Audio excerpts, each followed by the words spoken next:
భూమి ఆకాష్కు పట్టపగలు చుక్కలు చూపిస్తుంది. ఈలోపు వెంటనే వాష్రూమ్లోకి తీసుకెళ్ళి వాటర్ వదిలేసి తన మీద మొత్తం వాటర్ పోసేసరికి కాస్త రిలాక్స్ అయిపోతుంది. వెంటనే బెడ్ మీద తీసుకొచ్చి పడుకోబెడతాడు. ఇక భూమి అలాగే పడుకుంటుంది. తెల్లారిపోయేసరికల్లా భూమి బెడ్ మీద చూసేసరికి ఒక్కసారిగా షాక్ అయిపోతుంది. వెంటనే గబగబా ఇంటికి వెళ్దామని చెప్పేసి భూమి ఎవరికి తెలియకుండా ఇంటికి వెళ్ళిపోతుంది. ఈలోపు ఆకాష్ బెడ్ మీద నుంచి లేచి ఇక అటు భూమిని చూసేసరికి భూమి కనిపించదు. ఓ వెళ్ళిపోయినట్టుంది అని చెప్పేసి తను చేసింది ఇప్పుడు వీడియో నా దగ్గర ఉంది అని చెప్పేసి ఈ విధంగా ఇక తనని ఎలా బ్లాక్మెయిల్ చేసి సంతకం పెట్టించుకుంటానో అప్పుడు తనది తెలుస్తానులే అని చెప్పేసి ఈ విధంగా అనుకుంటాడు. ఈలోపు భూమి బండారం బయట పెట్టాలని చెప్పేసి అపూర్వ అనుకుంటుంది. కానీ ఈలోపు వెంటనే శరత్చంద్ర హాల్లోకి వస్తాడు. భూమి భూమి అని చెప్పేసి పిలుస్తూ ఉంటాడు. ఆ సమయంలో భూమి తన రూమ్లోకి ఆల్మోస్ట్ 1 అవర్ ముందే వచ్చేస్తుంది.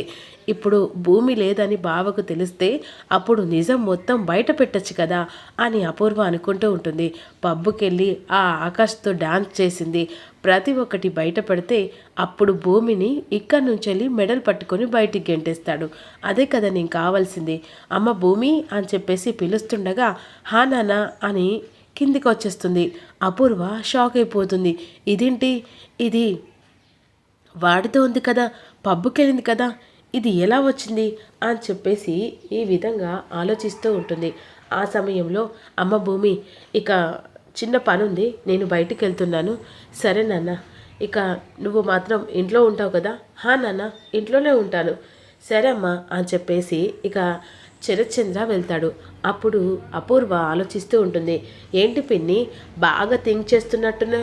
ఓ నేను పబ్బుకెళ్ళింది నాన్నకు చెప్పి రెడ్ హ్యాండెడ్గా నన్ను పట్టించాలని చెప్పేసి అనుకున్నావు కదా, ప్లాన్ బెడిసి కొట్టిందని ఆలోచిస్తున్నావా? కావాలని ఆ ఎస్ఐ సూర్యను పంపించి ఇక గగన్ కాదు ఆకాశాన్ని నిరూపించడానికి 1,00,000 ప్రయత్నాలు చాలా చేస్తున్నట్టున్నావే అని అంటుండగా నువ్వు పబ్బుకెళ్ళలేదా? వెళ్ళలేదని ఎవరు అంటున్నారు పిన్ని? వెళ్ళాను, నా బావతో కలిసి డ్యాన్స్ చేశాను. ఆ విషయాన్ని నువ్వు నాన్నకు చెప్పి నన్ను ఎలాగైనా నాన్నతో తిట్టించి నాన్న మనసులో కోతు స్థానాన్ని తీయించాలని నువ్వు పక్కగా ప్లాన్ చేశావని నాకు ముందే తెలుసు. అందుకనే నీ ప్లాన్ని దెబ్బ కొట్టడానికే నేను 1 అవర్ ముందే ఇంటికి వచ్చాను. ఏంటే ఎప్పటికీ చీకట్లో పిల్లి పాలు తాగుతూ దొరకదని చెప్పేసి అనుకుంటున్నావా? ఏదో ఒక రోజు దొరుకుతావు. అప్పుడు నిన్ను స్వయంగా మీ నాన్నకు పట్టించి మీ నాన్న చేత నిన్ను బయటికి గెంటిస్తాలేవే అనే విధంగా అనుకొని లోపలికి వెళ్ళిపోతుంది. ఈలోపు అని చెప్పేసి భూమి కూడా లోపలికి వెళ్ళేసరికి ఇక ఆకాష్ వెనక డోర్ నుంచి వస్తాడు. ఏంటి ఇక్కడికి ఎందుకు వచ్చావు అని భయంతో అంటూ ఉంటుంది. మళ్ళీ ఎవరైనా చూస్తే లేనిపోని ప్రాబ్లమ్స్. ఎందుకు వచ్చారు ఆకాష్ గారు? ఊరికే ఇక్కడ భోజనం చేసి వెళ్దామని. నిన్న చేసిన రాద్ధాంతానికి ఈరోజు నేను ఎంత బాధపడ్డాను తెలుసా? నా గిటారు మొత్తం ధ్వంసం చేసావు.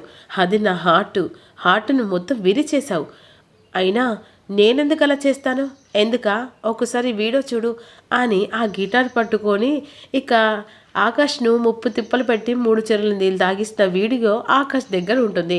ఆ వీడియో చూసి షాక్ అయిపోతుంది. ఇప్పుడు నేనేం చేయాలి? ఏముంది, నాకు చాలా ఆకలి అవుతుంది, వెళ్ళి హ్యాపీగా నాకు నచ్చిన ఐటమ్స్ అన్నీ తీసుకుంటా అని చెప్పేసి అంటుండగా ఏంటి ఇక్కడ తింటావా? ఎవరైనా చూస్తే లేనిపోని గొడవ.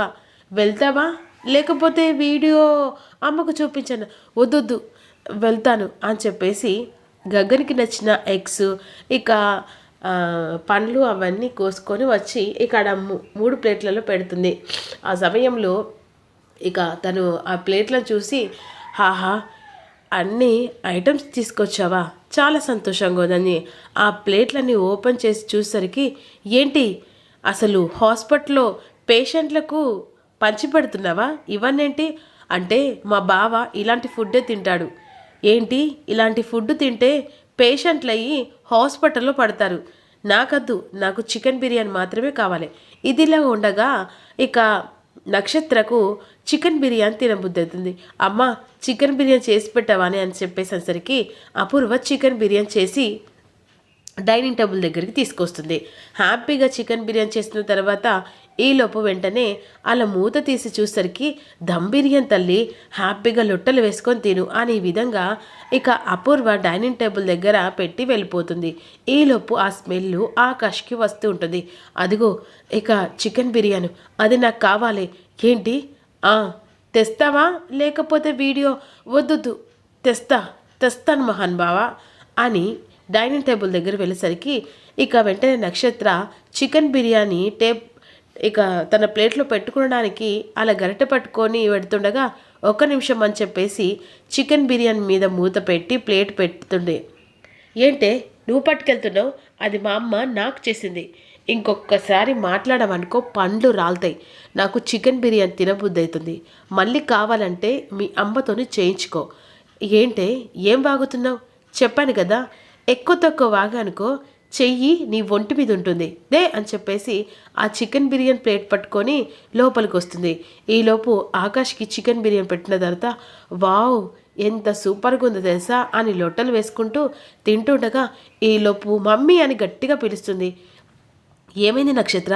ఆ భూమి వచ్చి దానికి నచ్చినట్టు చికెన్ బిర్యానీ, అందుకే నా మీద ఇక గట్టిగా మాట్లాడి చికెన్ బిర్యానీ పట్టుకొని వెళ్ళింది. కనీసం అది ఎలా టేస్ట్ ఉందో కూడా చూడలేదు మమ్మీ. అది అంత కోపంగా నా మీద ఇక నా పండ్లు రాలకూడతానని బెదిరించి చికెన్ బిర్యానీ పట్టుకొని వెళ్ళింది మమ్మీ అని నక్షత్ర అపూర్వకు చెప్తుంది. పద దాని సంగతి చూద్దాం, అది ఎలా పట్టుకొని తింటుందో అని చెప్పేసి వెంటనే గదిలోకి వచ్చేసరికి ఇక అక్కడ చికెన్ ముక్క పట్టుకొని భూమి ఉంటుంది.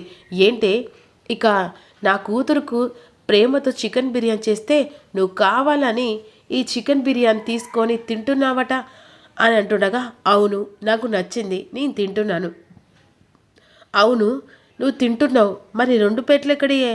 అంటే ఆ గగన్ గాడు అదే ఆకాష్ గాడు వచ్చాడని నువ్వు వాడి కోసం చికెన్ బిర్యానీ తెప్పించి నాటకం ఆడుతున్నావా ఏంటి? నువ్వు ఇంకొకసారి ఆకాష్ అన్నావనుకో, అదే గగన్ వచ్చాడని. అవును వచ్చాడు, తిన్నాడు, వెళ్ళిపోయాడు. అయితే ఏంటి ఇలా కూడా ఎవ్వరికి తెలియకుండా మీ నాన్నను మోసం చేసి ఆ గగన్ గారిని పిలిపించుకొని చికెన్ బిర్యానీ పెట్టించుకుంటున్నావా? వెనకాల ఎవ్వరం బాగానే నడిపిస్తున్నావే అనే విధంగా ఇక నానా మాటలు అంటూ ఉంటుంది. అయినా ఇలాంటి బుద్ధులు ఎక్కడుంటాయమ్మా? అక్కడ అత్త ఇక మామయ్యను వెనుక నుంచి వ్యవహారం నడిపిస్తూ ఉంటే ఇక్కడ భూమి ఇక గగన్ని పిలిపించుకొని వెనకాల వ్యవహారం నడిపిస్తూ ఉంది. అది డాడీకి తెలియకుండా అని నానా మాటలు భూమిని అనేసరికి భూమి కోపంతో వెంటనే తల్లి కూతుళ్ళ మెడ పడుతుంది. మీలాగా అన్యాయం చేసి నా తల్లిని చంపేంత క్రూరత్వం నేను చేయలేదు. నా భర్తతో కలిసి నేను హ్యాపీగా ఉండాలనుకుంటున్నా. ఇంకొకసారి ఈ పిచ్చి పిచ్చి మాటలు మాట్లాడనుకో, ఈసారి గొంతు మీద చెయ్యడం కాదు కాలి కింద మీ తల ఉంటుంది అని వాళ్ళిద్దరికీ వార్నింగ్ ఇస్తుంది. వదులు అని చెప్పేసి అంటుండగా చావుకు దగ్గరలో ఉన్నారు అనే విధంగా భూమి వార్నింగ్ ఇస్తూ ఉంటుంది.